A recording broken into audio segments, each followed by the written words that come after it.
everyone, it's Yvette from Gleaming with Evie. I have been lashing for about 2 years, and in the span of these 2 years I have heard so many different things. Let me tell you, some of them isn't really actually true. Some of them is a little is a little misconceiving and stuff. So I am here to let you know what could be debunked, basically some little lash myths, if you will, that will be debunked.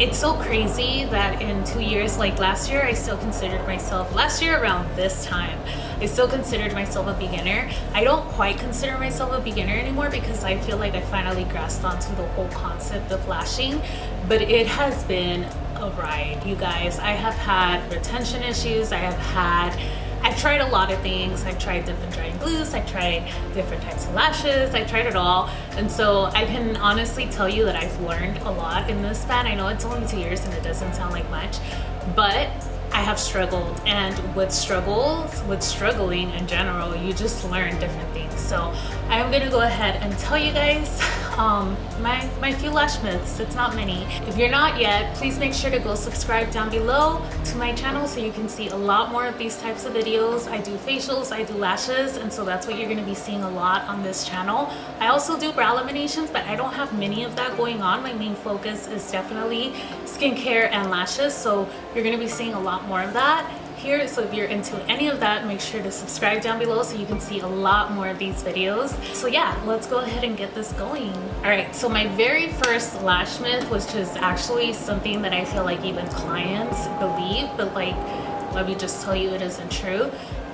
Mega volume is the most dramatic lash out there, and honestly, like, even when I tell my clients mega volume, I actually don't have that many mega volume clients, because a lot of my clients actually like the more natural stuff. So I actually have a lot of classic and hybrids, and now I have this new set. It's called Classic Plus. I'm sure you guys have seen it. If you're into lashes, they're pretty much either like 0.07 lashes in millimeter or 0.05 lashes, and they just don't fan them out. They put them on like a wet set, and it just gives a thicker look to classic lashes. I was kind of against it in the beginning, but you know, I noticed that my clients would probably like it, and I actually wanted, not to say classic lashes are like the cheaper ones, but on my menu they are the less expensive ones. They do require less work because you're not fanning out lashes, but regardless, that placement and like just classic lashes are not easy. They are far from easy. But beyond the point, what I was trying to say is that mega volume, when I tell my clients, when I even mention that name, everyone immediately goes to like those super long lashes, like literally like exaggerated long, super full, like just batting their eyes. You can't even see where their eyes even start. Like it's just like a full shadow. But that's not quite mega volume. Mega volume can actually be a very light set. Like you can do a very, very light mega volume, and because like, I mean, in dimension, like let's say you pick up like only like, I don't know, like maybe 10 lashes, and because they're super, super thin, they're gonna give you a very light, fluffy effect.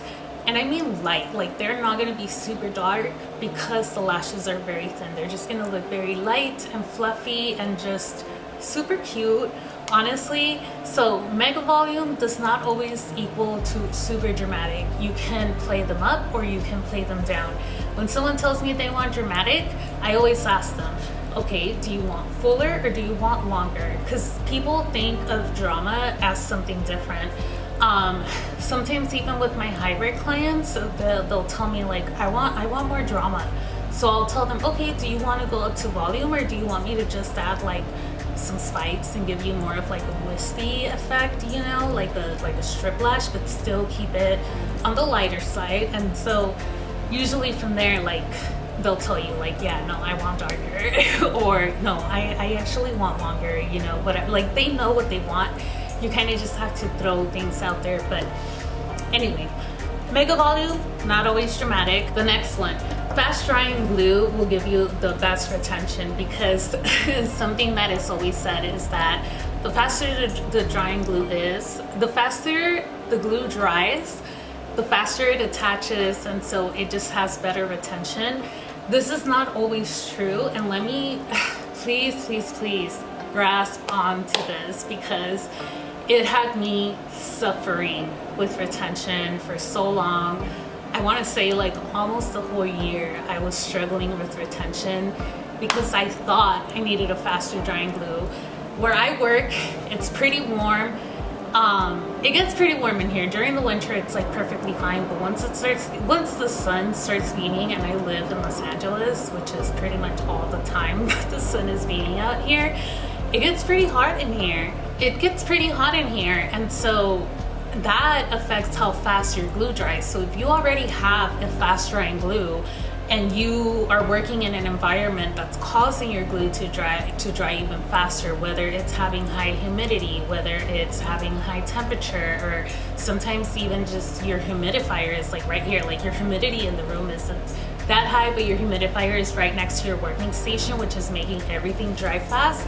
You're not really giving the glue the opportunity to fully latch onto that lash, and so you're gonna just have lashes popping off and stuff. So faster drying glue does not always equal better retention. Please test out different glues, see what works for you in your environment, because at the end of the day, that's what's gonna affect it. Your environment with the type of glue that you have. And one thing that I can tell you right now, it is much easier to control your room environment than to figure out what glue works with your environment. Pay attention to your glue when you're working. Take notes. What is the temperature? What's the humidity? How was it? How was it while I was working? Was my glue sliding around? Did it cure really fast? Did it cure perfectly fine? You know, like, take note of all of that. Figure out what temperature and humidity your room was when you found like you were just breezing through a set, no issues.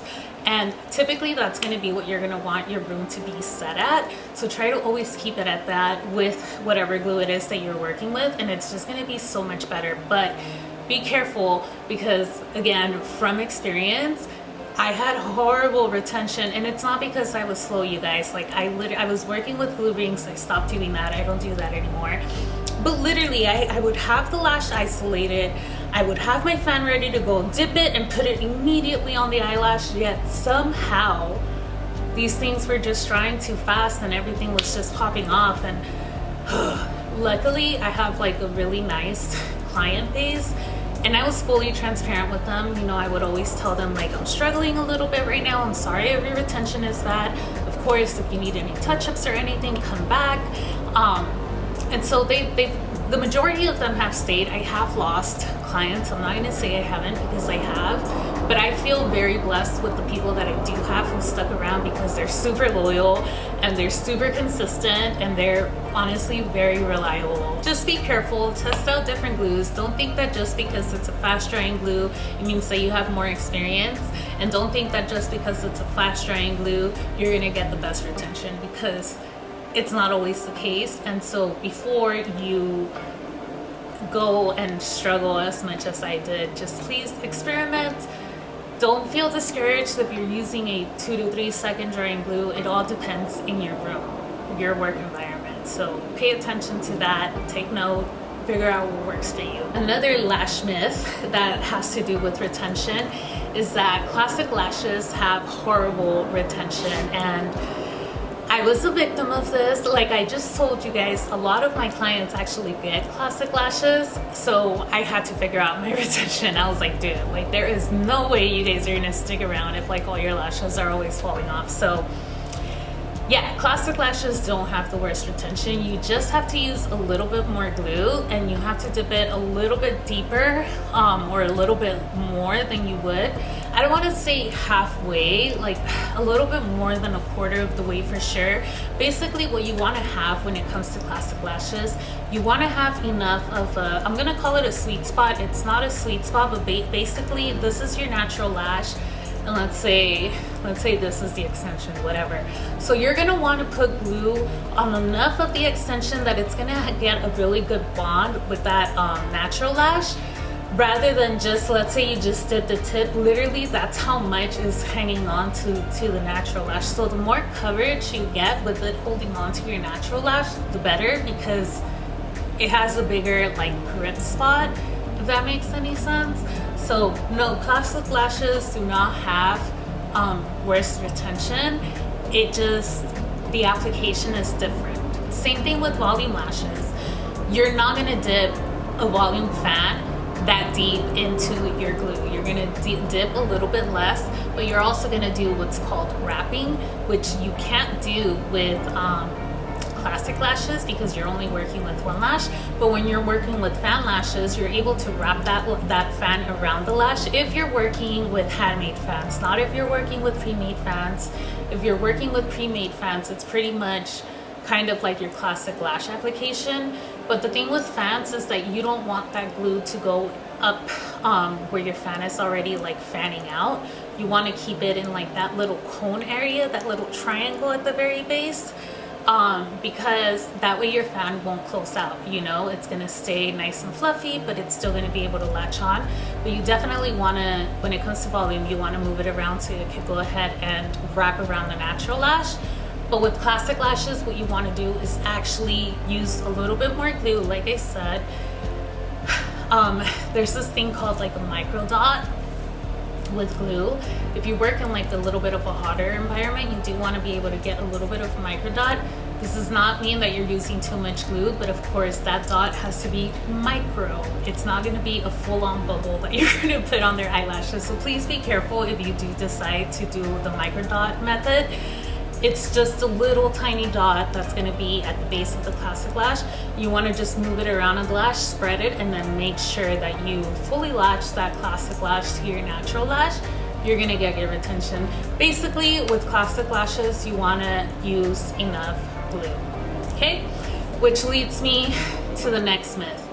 You don't want to use just very little glue here. Hold on, because I wrote this down. You only need a little bit of glue, which is something that had me struggling with retention as well, because everyone would always be like, oh, you just dip your glue a little bit and you just bring it out, and that's how much glue you need. And sometimes it's true. Sometimes if you bring it out too much, it's gonna pick up too much glue, and so you want to dip it again to pick up less glue. But it depends on your room environment. Again, the hotter, or pretty much the hotter your room is, or the higher your humidity is, you're gonna want to use a little bit more glue. Again, going back to that micro dot, just so it doesn't dry too fast, until that you have enough glue to actually grab onto that natural lash. This is really gonna help you guys with your retention. So don't use a little bit of glue. Don't use too much either. There is a medium in between. You're gonna find it. You're gonna figure out what works for you. But definitely, like, especially with classic lashes, you do want to pick up a little tiny bit more glue, just so that it has enough to like actually grab onto that natural lash. So I have two more. One of them is like kind of like not really a myth. It's something I already mentioned, so I think I'll mention it later. But basically, the one I was gonna say right now is that C curl is the most natural curl. It is, and it's not. So it is the most natural curl for most lashes, but if the natural lash has a little bit of a lift, they're a little bit more curly, or you know, whatever, they're gonna get lifted up. Those extensions are gonna get lifted up with the natural lash as well, giving a more, I don't want to say it, kind of like going from a C to a D curl. Same thing if they are super like flat, that C curl is gonna look more like a B curl, which B curl would be your most natural curl. If you guys haven't heard of B curl, it's literally like pretty much straight with like a little curl at the tip. I once had an inquiry from a male client, and he asked me if I had that curl. I don't. I've never even bought it. No one has ever asked me since. That was like the one and only time I've ever been asked that. So anyway, that to me says that that's like the most natural curl that you can actually find out there. But C curl is not. It is natural, but it's also not. Also, each brand, like, each curl is different. Some brands, their C curls are a little bit more flat, and other brands, their C curls are actually more curved, like a D curl. So test out different brands, see which ones you like, and what works with you and your clients, because your clients will dictate what it is that you should be investing in. So just keep in mind, C curl is not always the most natural curl. Pay attention to their natural lashes and see what curl would be the most natural on them. So just to bring it back to the people who have more like downturn lashes, you can use a D curl on them and it's probably going to look a little bit more like a C curl, just more noticeable. Or you can use something that's like an LC or just L, especially if they're way more downturned, or if they have a monolid, because that way it gives them that lift. It gives those lashes that lift. When it comes to a monolid, that way it does, the curl doesn't go into the lid, it comes up, you know. I swear, doing all of that movement just reminded me of Bad Bunny and the Bad Bunny song. I'm sure you guys know which one.